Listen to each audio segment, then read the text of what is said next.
My sister's daughter thinks grocery shopping at Whole Foods is basic. I was standing in the checkout line at Whole Foods, minding my own business with my cart full of organic kale and artisanal cheese, when my 9-year-old niece Brittany walked past me, looked at my groceries, and said loud enough for everyone to hear, "Oh my God, Aunt Linda, you still shop at Whole Foods?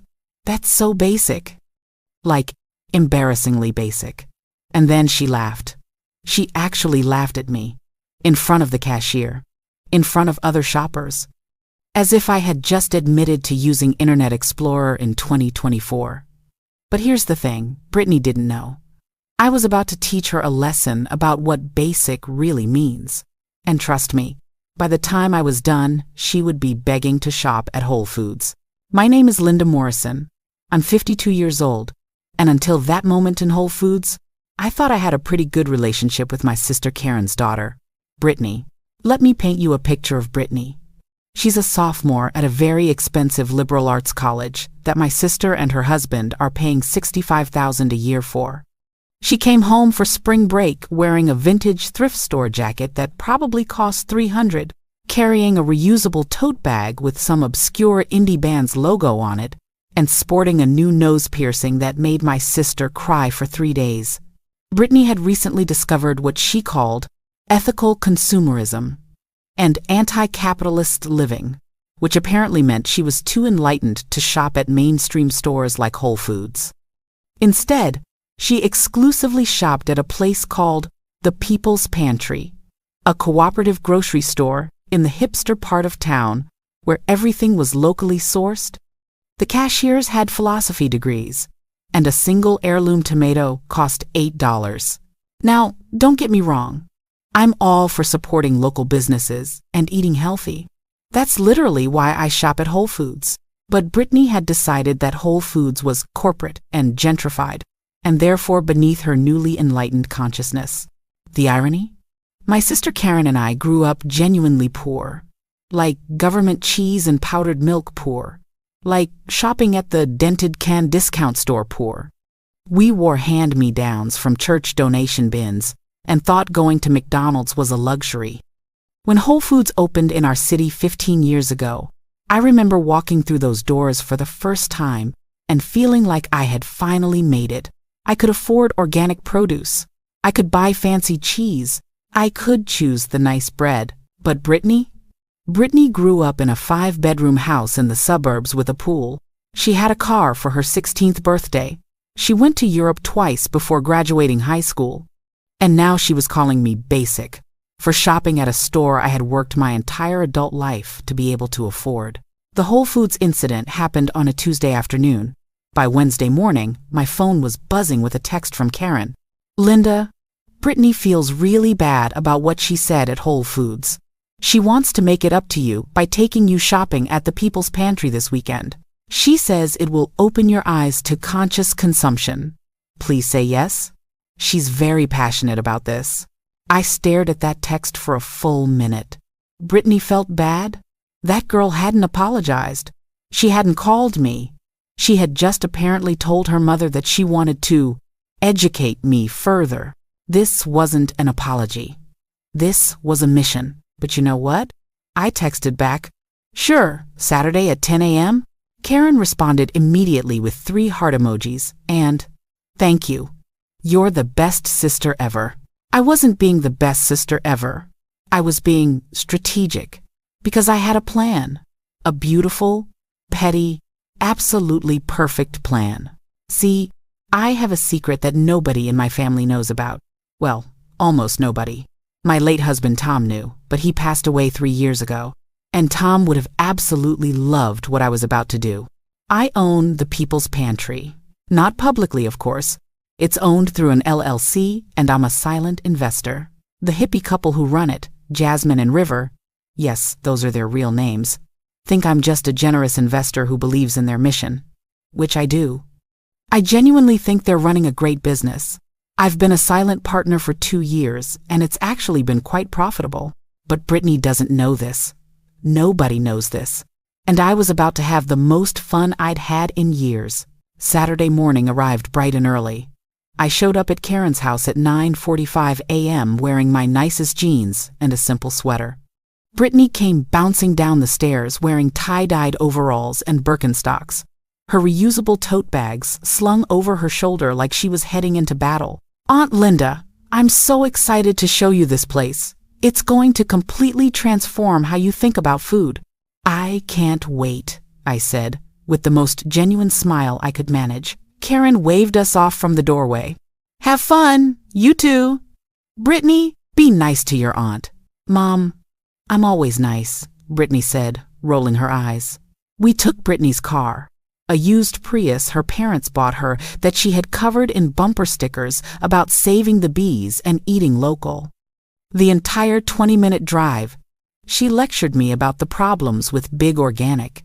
"You see, Aunt Linda, Whole Foods might seem like they're selling organic food, but it's all just corporate greenwashing. They're owned by Amazon now. Amazon. Do you know how many small farms Amazon has destroyed? How many local food systems they've decimated?" I said, nodding along. "The People's Pantry is different. Everything is sourced within 50 miles. The farmers are paid fair wages. The workers own part of the co-op. It's true ethical consumption." "That sounds wonderful," I said. And I meant it, because I had helped structure exactly that business model. We pulled into the parking lot of the People's Pantry, which was located in a converted warehouse in the Arts District. The building had a mural of vegetables on one side and solar panels on the roof. Inside, the space was open and airy, with wooden crates displaying produce, bulk bins of grains and nuts, and a small cafe in the corner serving $9 oat milk lattes. "Isn't it amazing?" Brittany said, spreading her arms wide like she was introducing me to Narnia. "It's very nice," I agreed. "Okay, so here's how it works," Brittany said, grabbing a basket. "You bring your own containers for bulk items, which reduces plastic waste. All the produce is unwaxed and might look a little weird because it's natural. And see those tags? Those tell you exactly which farm each item came from." She held up a slightly lumpy carrot.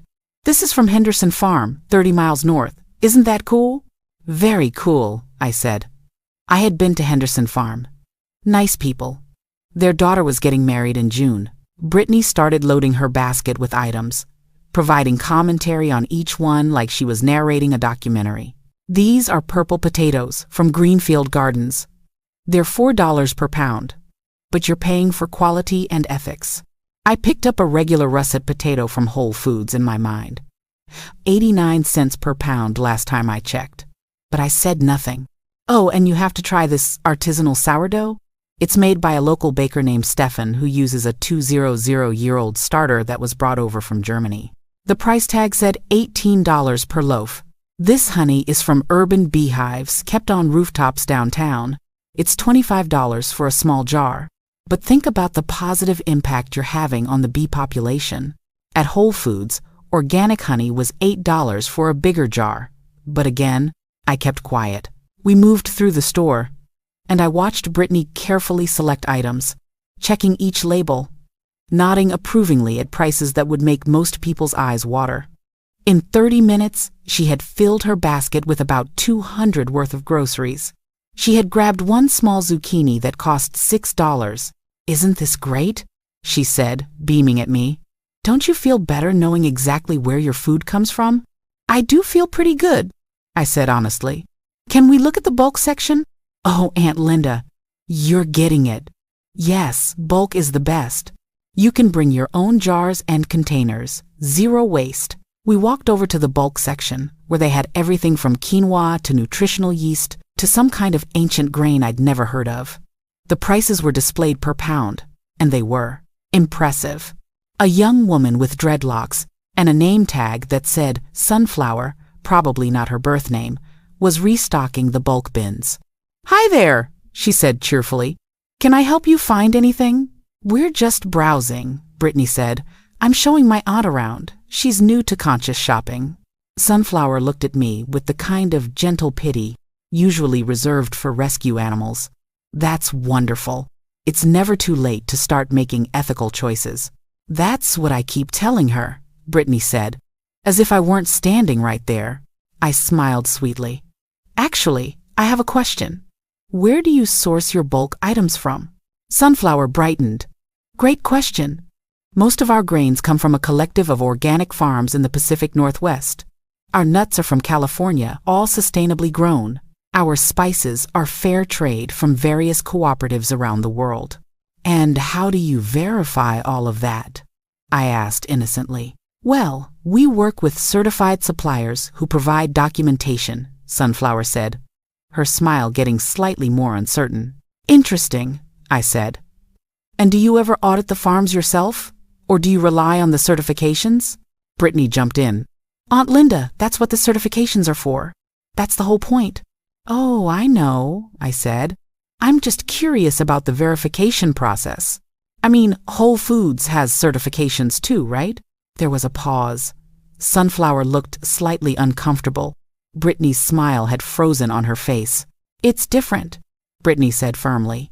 The scale is different. The intention is different. Of course, I said agreeably. I'm just trying to understand. We continued shopping.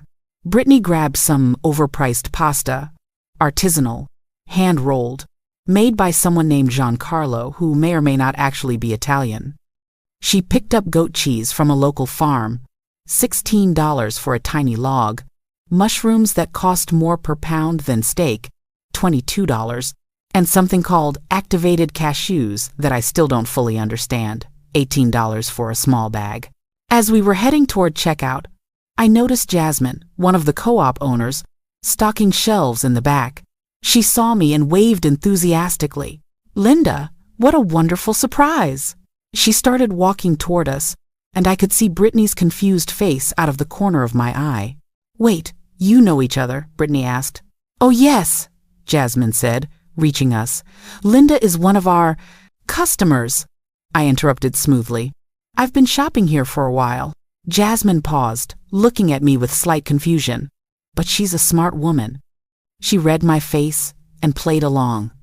Right, yes, Linda is one of our favorite customers, always so supportive of our mission. You shop here? Brittany said, looking at me like I had just revealed I could speak Mandarin. But you were at Whole Foods on Tuesday. I shop at both, I said with a shrug. Why wouldn't I? But you can't shop at both. They're completely different philosophies. Are they? I asked. They both sell organic food. They both support farmers. They both try to reduce environmental impact. It's not the same, Brittany insisted. Jasmine, bless her heart, decided to help. Actually, Linda has a point. Whole Foods does do a lot of good work with organic certification and sustainable practices. The scale is different, but the intention is similar. Brittany looked betrayed. But you always say Whole Foods is the enemy. I say they're competition, Jasmine corrected gently. That's different from being an enemy. We can respect what they do while still believing our model is better for local communities. This was clearly not the validation Brittany was expecting. She looked at me, then at Jasmine, then back at me. Can we just check out? She said, her voice small. At the register, another worker, I recognized Marcus, who managed the cafe, rang up Brittany's items.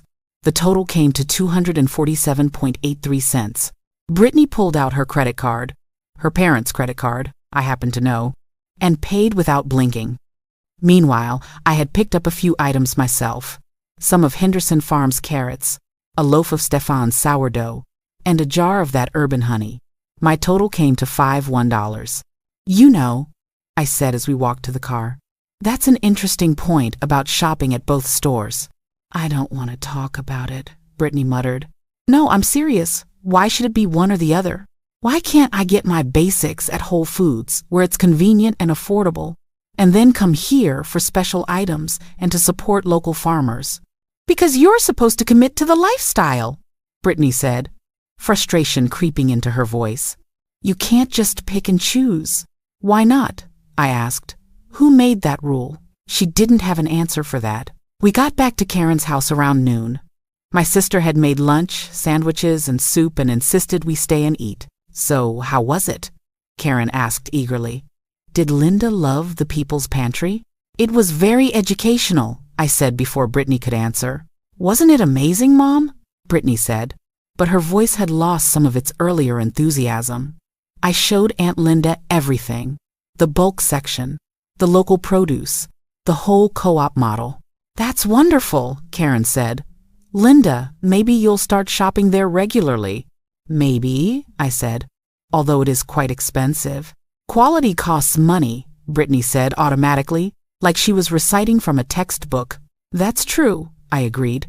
But here's something I'm curious about, Brittany. How much do you think the average family of 4 spends on groceries per week? I don't know, she said, shrugging. It depends. The average is about 200 to 250, I said. You just spent almost 250 on groceries for one person for maybe a week's worth of food. How do you think a family of 4 on a median income could afford to shop exclusively at the People's Pantry? They should budget better, Brittany said. But she sounded less certain now. Brittany, Karen said gently, not everyone has the flexibility to budget like that. Some people are already stretching every dollar. Then they should prioritize, Brittany insisted. Eating ethically should be a priority, even if it means choosing between ethical food and paying rent? I asked quietly. There was a long silence. Look, I said, setting down my sandwich. I think what the People's Pantry is doing is great. I genuinely do. But calling people basic for shopping at Whole Foods or any grocery store they can afford is pretty privileged, don't you think? I'm not privileged, Brittany said defensively. I work very hard. You're at a $65,000 a year college that your parents are paying for, I pointed out gently. You drive a car they bought you. You just spent almost $250 on groceries without checking your bank account balance. Those are all wonderful things, and I'm glad you have them. But they are privileges, Brittany. She looked down at her plate. When your mom and I were your age, I continued, we were sharing a 1-bedroom apartment and eating ramen noodles. Not the fancy ramen from the People's Pantry, the 25-cent packs from the regular grocery store. And we felt lucky to have that. Karen nodded. Linda's right, sweetie. We didn't have options like you do. But that's exactly why I'm trying to make better choices now, Brittany said, her eyes getting watery. Because our generation has to fix all the problems your generation created with overconsumption and factory farming. And we appreciate that, I interrupted. We really do. But maybe the way to fix those problems isn't by shaming people for where they shop. Maybe it's by making ethical consumption accessible to everyone, not just people who can afford 18 bread. Brittany was quiet for the rest of lunch. After we ate, she excused herself to go upstairs, and I helped Karen clean up in the kitchen. I think you were a little hard on her, Karen said, washing dishes. Was I? I asked. She's just trying to find her way, to figure out what she believes in. I know, I said, but she's doing it at the expense of other people's dignity. That's not okay. Karen sighed. You're right. She's been kind of insufferable since she took that environmental ethics class. Everything is a moral crisis. Everything is either enlightened or problematic. College sophomore syndrome, I said with a smile. We all went through it. Did we? Karen asked, laughing. I don't remember being that judgmental. You absolutely were. You stopped talking to me for a week because I bought a leather jacket. I did. Karen looked genuinely surprised. I don't remember that. You gave me a 45-minute lecture about animal cruelty. I still have the notes you made me read. We both laughed, and it felt good. But I wasn't done yet. Hey, Karen, I said casually. Did Brittany tell you how much she spent at the People's Pantry today? No, why?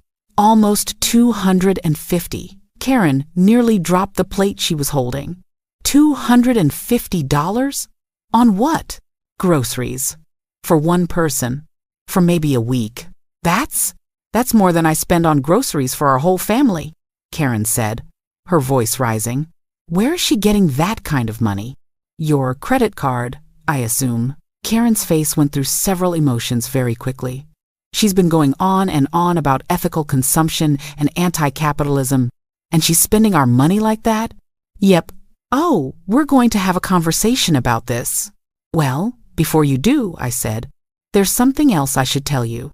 I explained about my investment in the People's Pantry. Karen stared at me with her mouth open for a solid 30 seconds. You own the People's Pantry? Partially. I'm a silent partner. The store where Brittany has been shopping for months, spending ridiculous amounts of money while lecturing everyone about corporate greed. You own part of it? Yep. Karen started laughing. Then she laughed harder. Then she had to sit down because she was laughing so hard she couldn't stand. This is the best thing I've ever heard, she said, wiping her eyes. Oh my God, Linda. Does Brittany know? Not yet. But I think it's time she finds out, don't you? We called Brittany downstairs.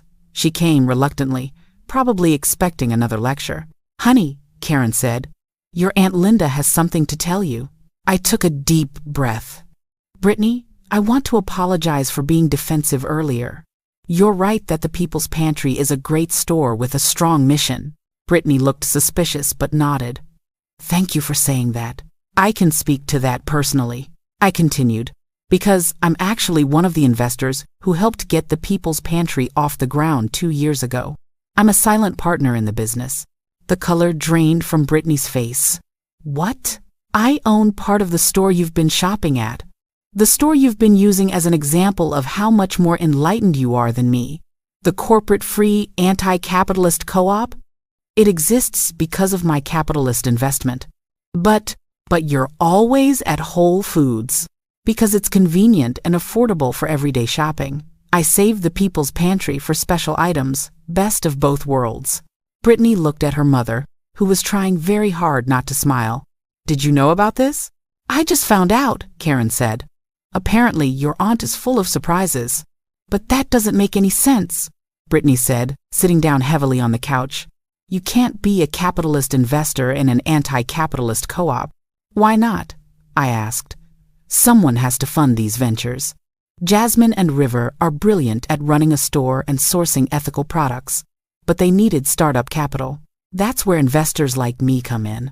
But you're profiting from it. Very minimally, I said. Most of the profits go back into the co-op, to the workers, and to expanding the business. I take a small return on my investment, but that's about it.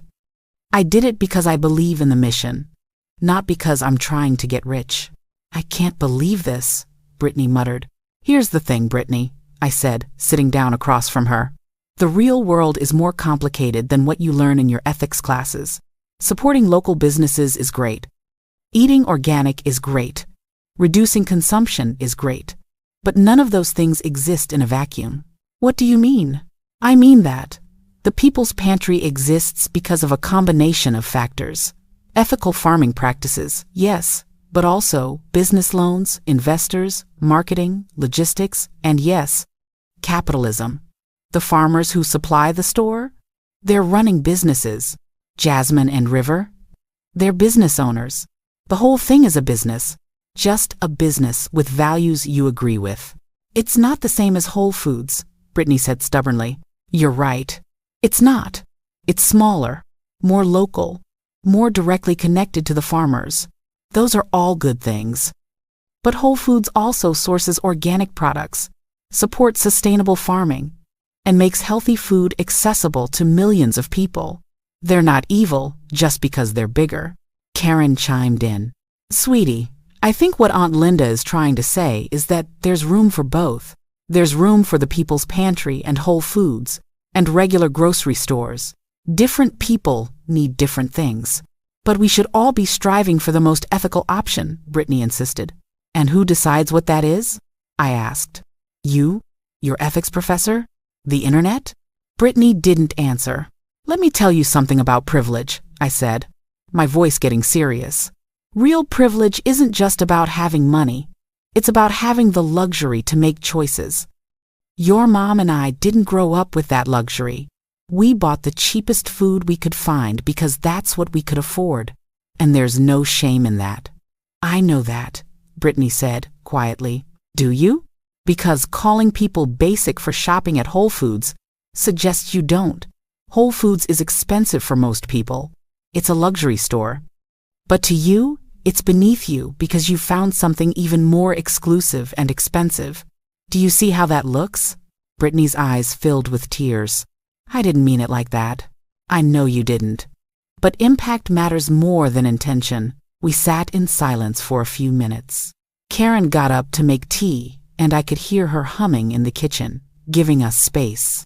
Aunt Linda, Brittany said finally, can I ask you something? Of course. Why did you invest in the People's Pantry? Honestly, because I believe in supporting local food systems. Because I think Jasmine and River are good people doing good work. And because I had some money to invest and wanted to put it towards something meaningful. But you still shop at Whole Foods. Most of the time, yes.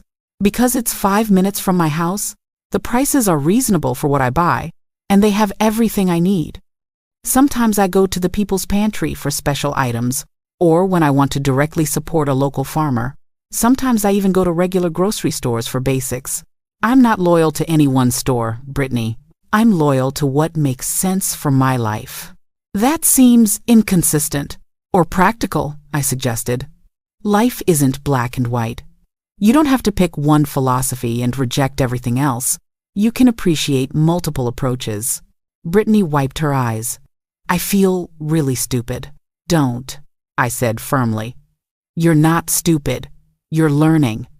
That's what college is for. But maybe part of learning is realizing that the people who came before you weren't all idiots. She actually laughed at that. I guess I have been kind of acting like you're all clueless. Kind of, I said, raising an eyebrow. Okay, a lot. I've been acting like I discovered ethics, and nobody before me ever thought about where their food comes from. We thought about it, I said.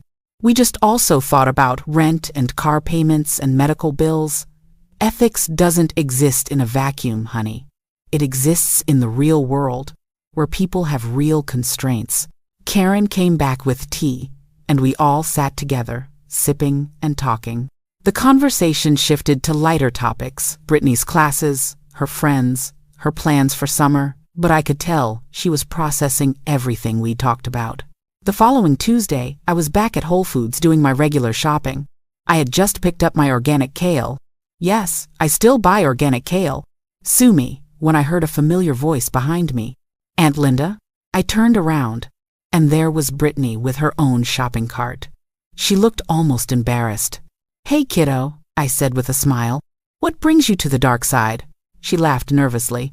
Mom cut me off from the credit card after she found out how much I'd been spending. She gave me a monthly grocery budget instead. How much? $200 for the month. I did the mental math. That was about what she'd spent in one trip to the People's Pantry. So you're slumming it with us basic people? I teased gently. I deserved that, she said, grinning. I've been trying to figure out how to make the budget work. Turns out, the People's Pantry isn't really practical when you're paying attention to prices. Live and learn, I said. What are you getting? She showed me her cart. Regular organic produce. Still organic, but not heirloom. A normal loaf of bread, not $18, sourdough. Some cheese, good cheese, but not $16 goat cheese. And various other reasonable items. This is good, I said approvingly. You're getting quality food at reasonable prices. It feels weird, she admitted.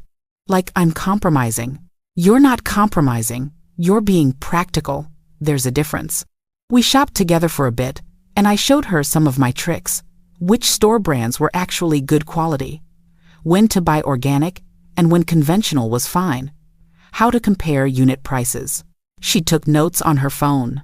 You know, she said as we were leaving, I think I learned more about ethical consumption from you in the last week than I did in my entire ethics class. What did you learn? That it's not about being perfect. It's about doing the best you can with what you have, and not judging other people for doing the same. That's pretty wise for a college sophomore, I said. I had a good teacher, she replied. A month later, Brittany invited me to have lunch at the People's Pantry Cafe. She had specifically requested that we meet there, which I found interesting. When I arrived, she was already at a table with 2 oat milk lattes, only 9 each. What a bargain. She looked excited about something. Okay, she said as soon as I sat down. I need to tell you something. I'm listening. I talked to Jasmine about doing a volunteer project for one of my classes. I'm going to help the People's Pantry develop a sliding scale payment program. What now? A sliding scale. So people who can afford the higher prices pay full price, but people who can't afford it can pay less. That way, ethical food becomes accessible to more people, not just people with money. I sat back in my chair, genuinely impressed. Brittany, that's actually a really good idea. Jasmine loved it. She said they've been wanting to do something like that but didn't know how to structure it. I'm going to research other co-ops that have done similar programs and help them design one. That's turning your values into action, I said. That's real ethical consumption. I learned from the best, she said with a grin. A certain aunt who puts her money where her mouth is. We had a nice lunch, overpriced but delicious sandwiches made with local ingredients, and talked about her project. She was genuinely enthusiastic, but in a more grounded way than before. She wasn't talking about how everyone should shop here or how other stores were evil. She was talking about solutions, about making things better.